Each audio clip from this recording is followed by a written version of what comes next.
أعوذ بالله من الشيطان الرجيم. براءة من الله ورسوله إلى الذين عاهدتم من المشركين فسيحوا في الأرض 4 أشهر واعلموا أنكم غير معجز الله وأن الله مخزي الكافرين. وأذان من الله ورسوله إلى الناس يوم الحج الأكبر أن الله بريء من المشركين ورسوله فإن تبتم فهو خير لكم وإن توليتم فاعلموا أنكم غير معجز الله وبشر الذين كفروا بعذاب أليم. إلا الذين عاهدتم من المشركين ثم لم ينقصوكم شيئا ولم يظاهروا عليكم أحدا فأتموا إليهم عهدهم إلى مدتهم إن الله يحب المتقين. فإذا انسلخ الأشهر الحرم فاقتلوا المشركين حيث وجدتموهم وخذوهم واحصروهم واقعدوا لهم كل مرصد فإن تابوا وأقاموا الصلاة وآتوا الزكاة فخلوا سبيلهم إن الله غفور رحيم. وإن أحد من المشركين استجارك فأجره حتى يسمع كلام الله ثم أبلغه مأمنه ذلك بأنهم قوم لا يعلمون. كيف يكون للمشركين عهد عند الله وعند رسوله إلا الذين عاهدتم عند المسجد الحرام فما استقاموا لكم فاستقيموا لهم إن الله يحب المتقين. كيف وإن يظهروا عليكم لا يرقبوا فيكم إلا ولا ذمة يرضونكم بأفواههم وتأبى قلوبهم وأكثرهم فاسقون. اشتروا بآيات الله ثمنا قليلا فصدوا عن سبيله إنهم ساء ما كانوا يعملون. لا يرقبون في مؤمن إلا ولا ذمة وأولئك هم المعتدون. فإن تابوا وأقاموا الصلاة وآتوا الزكاة فإخوانكم في الدين ونفصل الآيات لقوم يعلمون. وإن نكثوا أيمانهم من بعد عهدهم وطعنوا في دينكم فقاتلوا أئمة الكفر إنهم لا أيمان لهم لعلهم ينتهون. ألا تقاتلون قوما نكثوا أيمانهم وهموا بإخراج الرسول وهم بدؤوكم أول مرة أتخشونهم فالله أحق أن تخشوه إن كنتم مؤمنين. قاتلوهم يعذبهم الله بأيديكم ويخزهم وينصركم عليهم ويشفي صدور قوم مؤمنين ويذهب غيظ قلوبهم ويتوب الله على من يشاء والله عليم حكيم.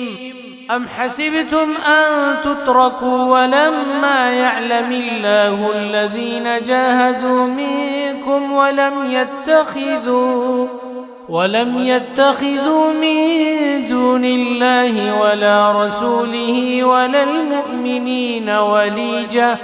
والله خبير بما تعملون. ما كان للمشركين أن يعمروا مساجد الله شاهدين على أنفسهم بالكفر أولئك حبطت أعمالهم وفي النار هم خالدون. إنما يعمر مساجد الله من آمن بالله واليوم الآخر وأقام الصلاة وآتى الزكاة ولم يخش إلا الله فعسى أولئك أن يكونوا من المهتدين. أجعلتم سقاية الحاج وعمارة المسجد الحرام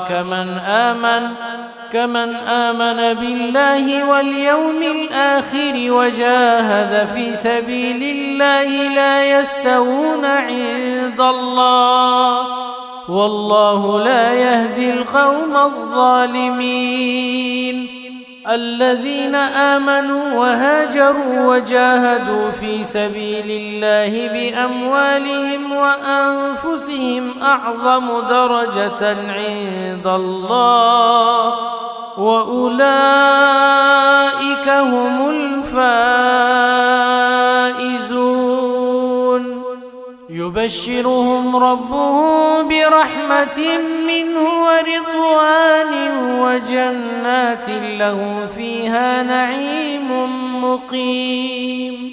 خالدين فيها أبدا إن الله عنده أجر عظيم. يا أيها الذين آمنوا لا تتخذوا آباءكم وإخوانكم أولياء إن استحبوا الكفر على الإيمان ومن يتولهم منكم فأولئك هم الظالمون. قل إن كان آباؤكم وأبناؤكم وإخوانكم وأزواجكم وعشيرتكم وأموال اقترفتموها وتجارة تخشون كسادها ومساكن ترضونها أحب إليكم من الله ورسوله وجهاد في سبيله فتربصوا حتى يأتي الله بأمره والله لا يهدي القوم الفاسقين. لقد نصركم الله في مواطن كثيرة ويوم حنين إذ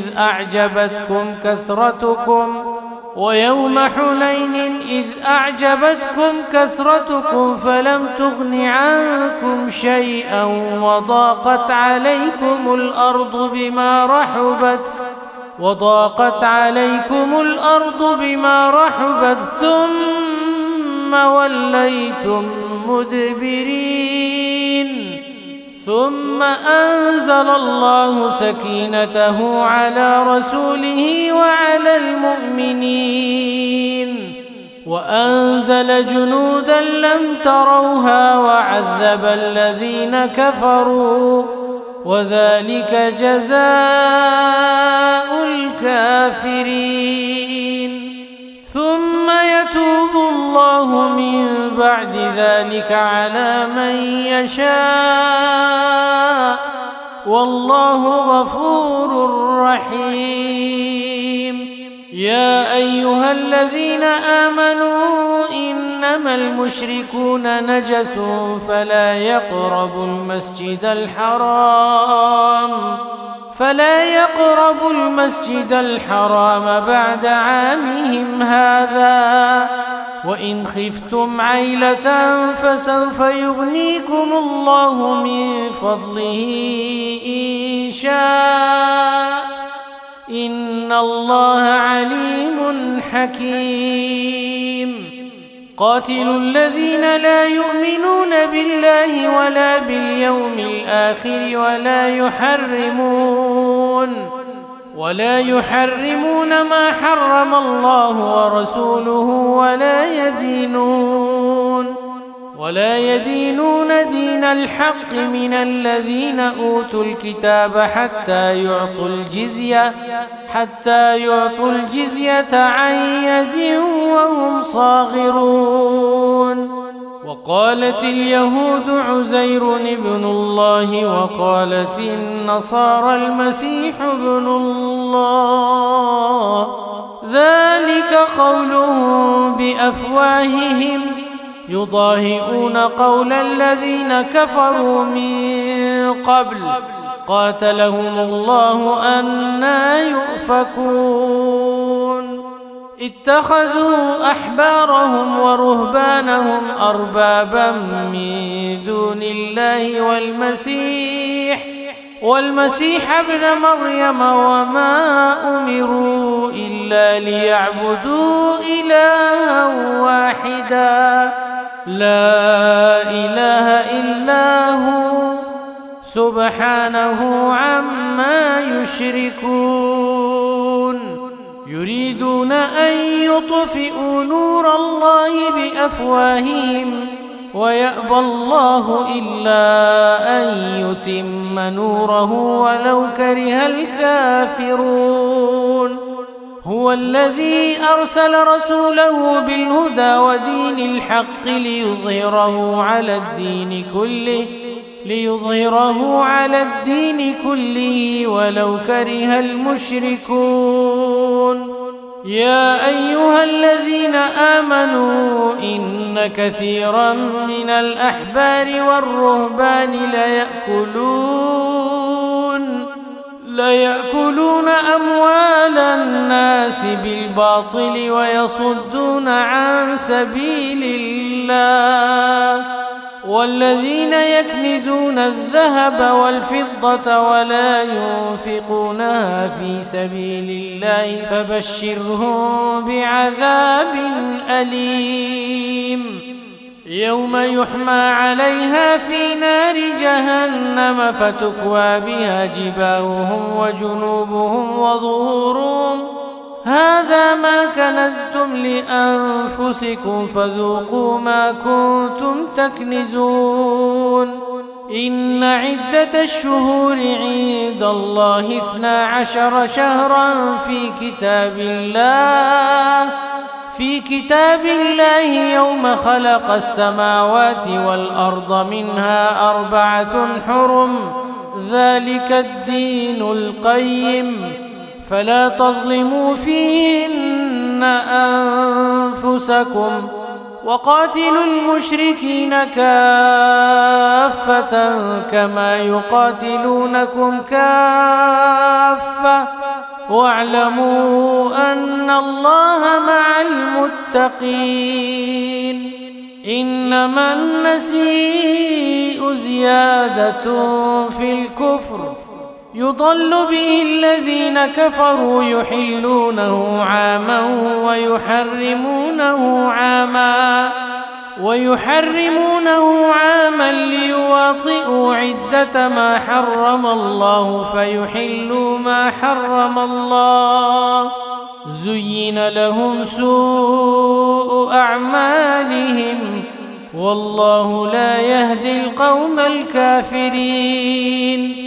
يا أيها الذين آمنوا ما لكم إذا قيل لكم انفروا في سبيل الله اثاقلتم إلى الأرض أرضيتم بالحياة الدنيا من الآخرة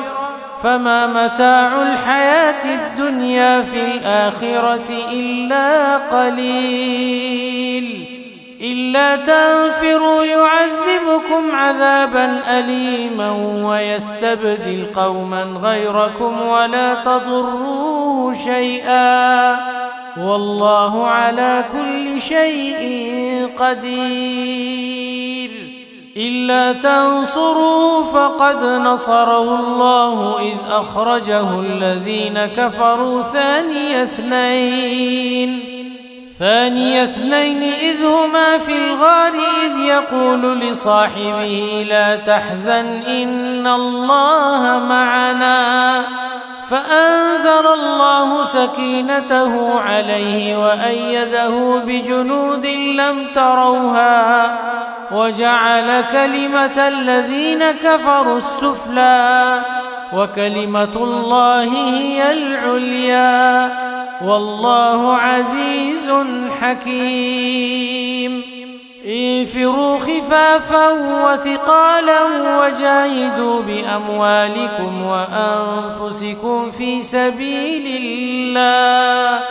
ذلكم خير لكم إن كنتم تعلمون. لو كان عرضا قريبا وسفرا قاصدا لاتبعوك ولكن بعدت عليهم الشقة وسيحلفون بالله لو استطعنا لخرجنا معكم يهلكون أنفسهم والله يعلم إنهم لكاذبون. عفى الله عنك لم أذنت لهم حتى يتبين لك الذين صدقوا وتعلم الكاذبين. لا يستأذنك الذين يؤمنون بالله واليوم الآخر أن يجاهدوا بأموالهم وأنفسهم والله عليم بالمتقين. إنما يستأذنك الذين لا يؤمنون بالله واليوم الآخر وارتابت قلوبهم فهم في ريبهم يترددون. ولو أرادوا الخروج لأعدوا له عدة ولكن كره الله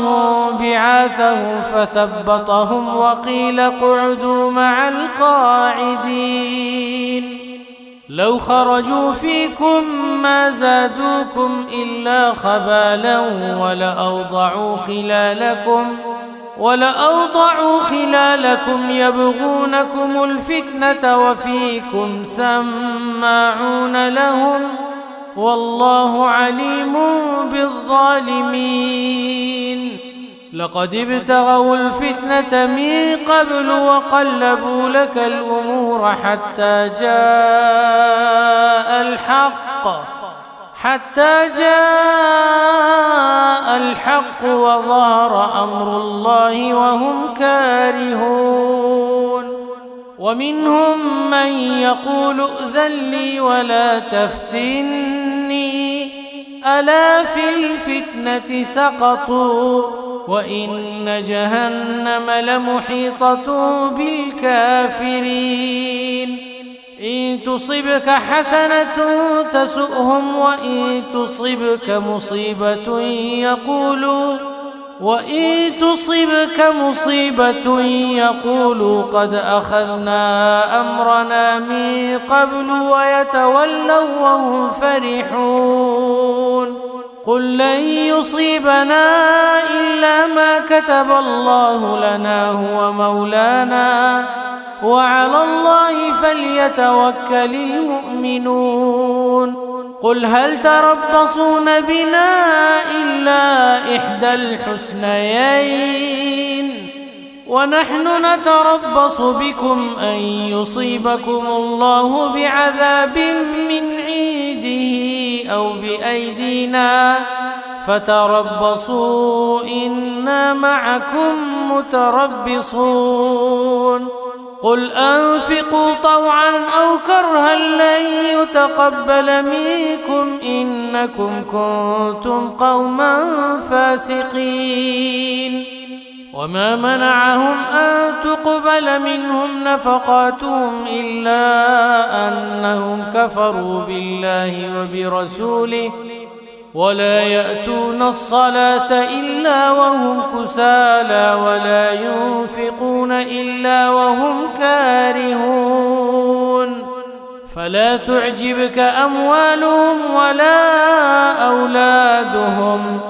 إنما يريد الله ليعذبهم بها في الحياة الدنيا وتزهق أنفسهم وهم كافرون ويحلفون بالله إنهم لمنكم وما هم منكم ولكنهم قوم يفرقون لو يجدون ملجأ أو مغارات أو مدخلا لولوا إليه وهم يجمحون ومنهم من يلمزك في الصدقات فإن أعطوا منها رضوا وإن لم يعطوا منها إذا هم يسخطون ولو أنهم رضوا ما آتاهم الله ورسوله وقالوا حسبنا الله سيؤتينا الله من فضله ورسوله إنا إلى الله راغبون إنما الصدقات للفقراء والمساكين والعاملين عليها والمؤلفة قلوبهم وفي الرقاب والغارمين وفي سبيل الله وابن السبيل فريضة من الله والله عليم حكيم ومنهم الذين يؤذون النبي ويقولون هو أذن قل أذن خير لكم يؤمن بالله ويؤمن للمؤمنين ورحمة للذين آمنوا منكم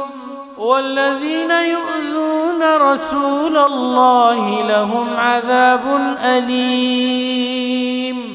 يحلفون بالله لكم ليرضوكم والله ورسوله أحق أن يرضوه إن كانوا مؤمنين ألم يعلموا أنه من يحادد الله ورسوله فأن له نار جهنم خالدا فيها ذلك الخزي العظيم يحذر المنافقون أن تنزل عليهم سورة تنبئهم بما في قلوبهم قل استهزئوا إن الله مخرج ما تحذرون ولئن سألتهم ليقولن إنما كنا نخوض ونلعب قل أبالله وآياته ورسوله كنتم تستهزئون لا تعتذروا قد كفرتم بعد إيمانكم إن نعف عن طائفة منكم نعذب طائفة بأنهم كانوا مجرمين المنافقون والمنافقات بعضهم من بعض يأمرون بالمنكر وينهون عن المعروف ويقبضون أيديهم نسوا الله فنسيهم إن المنافقين هم الفاسقون وعد الله المنافقين والمنافقات والكفار نار جهنم خالدين فيها هي حسبهم ولعنهم الله ولهم عذاب مقيم كالذين من قبلكم كانوا أشد منكم قوة وأكثر أموالا وأولادا فاستمتعوا بخلاقهم فاستمتعتم بخلاقكم كما استمتع الذين من قبلكم بخلاقهم وخضتم كالذي خاضوا أولئك حبطت أعمالهم في الدنيا والآخرة وأولئك هم الخاسرون. ألم يأتهم نبأ الذين من قبلهم قوم نوح وعاد وثمود وقوم إبراهيم وأصحاب مدين والمؤتفكات أتتهم رسلهم بالبينات فما كان الله ليظلمهم ولكن كانوا أنفسهم يظلمون. والمؤمنون والمؤمنات بعضهم أولياء بعض يأمرون بالمعروف وينهون عن المنكر ويقيمون الصلاة ويؤتون الزكاة ويطيعون الله ورسوله أولئك سيرحمهم الله إن الله عزيز حكيم. وعد الله المؤمنين والمؤمنات جنات تجري من تحتها الأنهار خالدين فيها ومساكن طيبة في جنات عدن ورضوان من الله أكبر ذلك هو الفوز العظيم. يا أيها النبي جاهد الكفار والمنافقين واغلظ عليهم ومأواهم جهنم وبئس المصير. يحلفون بالله ما قالوا ولقد قالوا كلمة الكفر وكفروا بعد إسلامهم وهموا بما لم ينالوا وما نقموا إلا أن أغناهم الله ورسوله من فضله فإن يتوبوا يك خيرا لهم وإن يتولوا يعذبهم الله عذابا أليما في الدنيا والآخرة وما له في الأرض من ولي ولا نصير. ومنهم من عاهد الله لئن آتانا من فضله لنصدقن ولنكونن من الصالحين فلما آتاهم من فضله بخلوا به وتولوا وهم معرضون فأعقبهم نفاقا في قلوبهم إلى يوم يلقونه بما أخلفوا الله ما وعدوه وبما كانوا يكذبون. ألم يعلموا أن الله يعلم سرهم ونجواهم وأن الله علام الغيوب.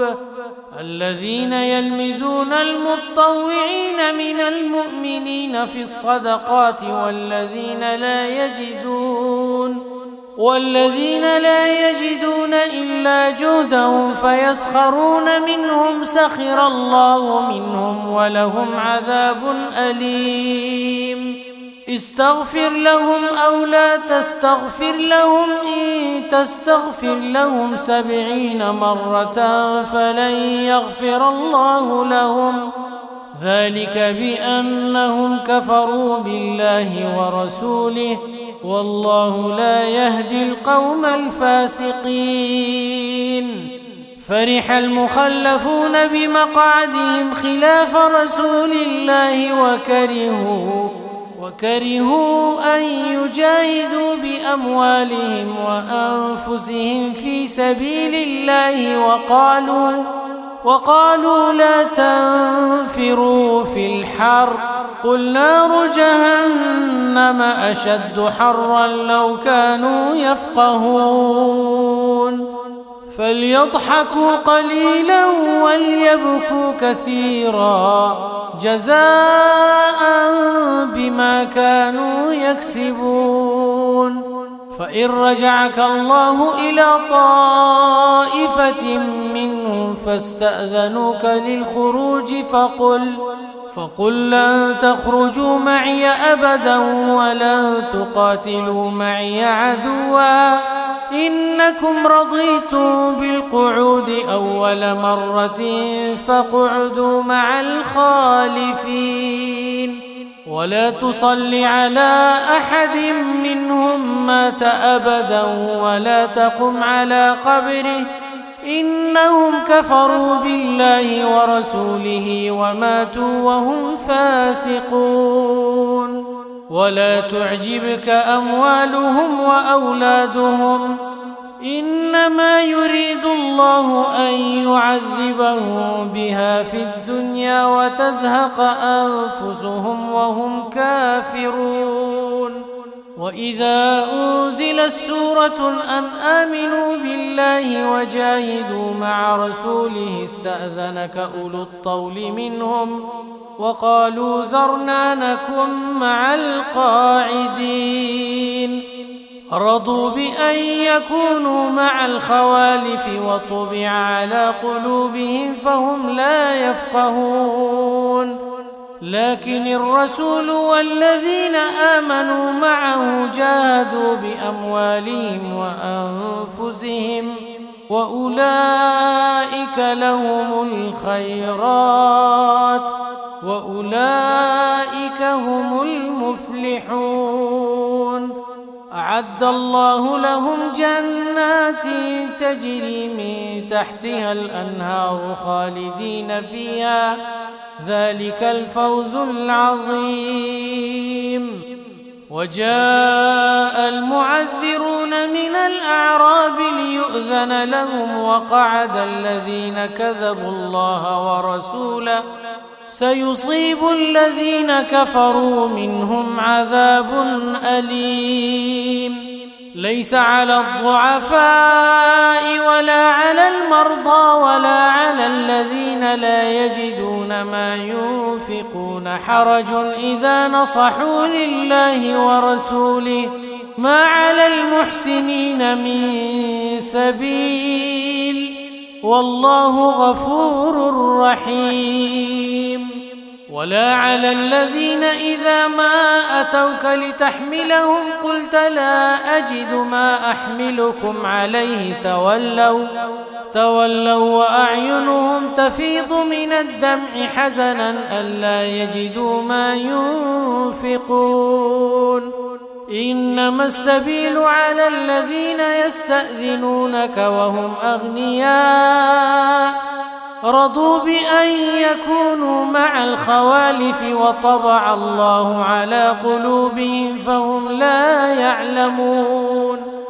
يعتذرون إليكم إذا رجعتم إليهم قل لا تعتذروا لن نؤمن لكم قد نبأنا الله من أخباركم وسيرى الله عملكم ورسوله ثم تردون إلى عالم الغيب والشهادة فينبئكم بما كنتم تعملون سيحلفون بالله لكم إذا انقلبتم إليهم لتعرضوا عنهم فأعرضوا عنهم إنهم رجس ومأواهم جهنم جزاء بما كانوا يكسبون يحلفون لكم لترضوا عنهم فإن ترضوا عنهم فإن الله لا يرضى عن القوم الفاسقين الأعراب أشد كفرا ونفاقا وأجدر ألا يعلموا حدود ما أنزل الله على رسوله والله عليم حكيم. ومن الأعراب من يتخذ ما ينفق مغرما ويتربص بكم الدوائر عليهم دائرة السوء والله سميع عليم. ومن الأعراب من يؤمن بالله واليوم الآخر ويتخذ ما ينفق قربات عند الله وصلوات الرسول ألا إنها قربة لهم سيدخلهم الله في رحمته إن الله غفور رحيم. والسابقون الأولون من المهاجرين والأنصار والذين اتبعوهم بإحسان رضي الله عنهم ورضوا عنه وأعد لهم جنات تجري تحتها الأنهار خالدين فيها أبدا ذلك الفوز العظيم. وممن حولكم من الأعراب منافقون ومن أهل المدينة مردوا على النفاق لا تعلمهم نحن نعلمهم سنعذبهم مرتين ثم يردون إلى عذاب عظيم. وآخرون اعترفوا بذنوبهم خلطوا عملا صالحا وآخر سيئا عسى الله أن يتوب عليهم إن الله غفور رحيم. خذ من أموالهم صدقة تطهرهم وتزكي بها وصل عليهم إن صلاتك سكن لهم والله سميع عليم. ألم يعلموا أن الله هو يقبل التوبة عن عباده ويأخذ الصدقات وأن الله هو التواب الرحيم. وقل اعملوا فسيرى الله عملكم ورسوله والمؤمنون وستردون إلى عالم الغيب والشهادة فينبئكم بما كنتم تعملون. وآخرون مرجون لأمر الله إما يعذبهم وإما يتوب عليهم والله عليم حكيم. والذين اتخذوا مسجدا ضرارا وكفرا وتفريقا بين المؤمنين وإرصادا لمن حارب الله ورسوله من قبل وليحلفن إن أردنا إلا الحسنى والله يشهد إنهم لكاذبون. لا تقم فيه أبدا لمسجد أسس على التقوى من أول يوم أحق أن تقوم فيه رجال يحبون أن يتطهروا والله يحب المطهرين. أفمن أسس بنيانه على تقوى من الله ورضوان خير أم من أسس بنيانه على شفا جرف هار فانهار به في نار جهنم والله لا يهدي القوم الظالمين. لا يزال بنيانهم الذي بنوا ريبة في قلوبهم إلا أن تقطع قلوبهم والله عليم حكيم. إن الله اشترى من المؤمنين أنفسهم وأموالهم بأن لهم الجنة يقاتلون في سبيل الله فيقتلون ويقتلون وعدا عليه حقا في التوراة والإنجيل والقرآن ومن أوفى بعهده من الله فاستبشروا ببيعكم الذي بايعتم به وذلك هو الفوز العظيم. التائبون العابدون الحامدون السائحون الراكعون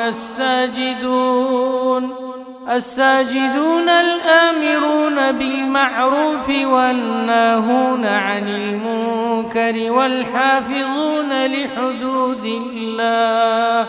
وبشر المؤمنين. ما كان للنبي والذين آمنوا أن يستغفروا للمشركين ولو كانوا أولي قربى من بعد ما تبين لهم أنهم أصحاب الجحيم. وما كان استغفار إبراهيم لأبيه إلا عن موعدة وعدها إياه فلما تبين له أنه عدو لله تبرأ منه إن إبراهيم لأواه حليم. وما كان الله ليضل قوما بعد إذ هداهم حتى يبين لهم ما يتقون إن الله بكل شيء عليم. إن الله له ملك السماوات والأرض يحيي ويميت وما لكم من دون الله من ولي ولا نصير. لقد تاب الله على النبي والمهاجرين والأنصار الذين اتبعوه في ساعة العسرة من بعد ما كاد يزيغ قلوب فريق منهم ثم تاب عليهم إنه بهم رؤوف رحيم. وعلى الثلاثة الذين خلفوا حتى إذا ضاقت عليهم الأرض بما رحبت وضاقت عليهم أنفسهم وظنوا أن لا ملجأ من الله إلا إليه ثم تاب عليهم ليتوبوا إن الله هو التواب الرحيم. يا أيها الذين آمنوا اتقوا الله وكونوا مع الصادقين. ما كان لأهل المدينة ومن حولهم من الأعراب أن يتخلفوا عن رسول الله ولا يرغبوا بأنفسهم عن نفسه